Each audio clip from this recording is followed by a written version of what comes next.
eyes. A large lump immediately swelled on the wolf's forehead. Meanwhile, Nif Neef and Nuff Noof, scared half to death, reached Naf Naf's house.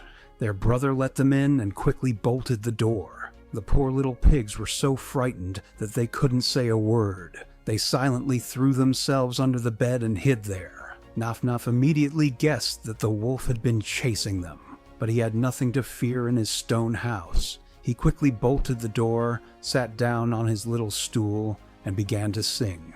No beast in all the world, cunning beast, scary beast, will open up this door, this door, this door. But just then there was a knock at the door. "Open up without a fuss."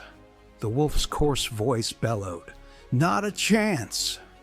"We wouldn't dream of it," Naf Naf answered in a firm voice.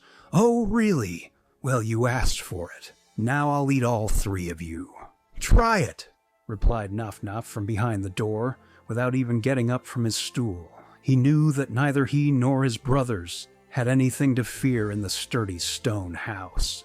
Then the wolf inhaled as much air as he could and blew as hard as he could. But no matter how much he blew, not even the smallest stone budged. The wolf turned blue from the effort. The house stood firm, like a fortress. Then the wolf started to shake the door, but the door wouldn't yield either. The wolf, in his anger, started to scratch the walls of the house with his claws and chew on the stones they were built from, but he only broke his claws and ruined his teeth. The hungry and angry wolf had no choice but to tuck tail and leave. But then he looked up and suddenly noticed a large, wide chimney on the roof. "Aha! That's how I'll get into the house," the wolf rejoiced. He carefully climbed onto the roof and listened. It was quiet inside the house. "I'll still get a taste of fresh pork today," thought the wolf, and licking his chops, he started to climb down the chimney. But as soon as he began to descend, the pigs heard a rustling sound, and when soot began to fall onto the lid of the cauldron, the clever Naf Naf immediately guessed what was happening.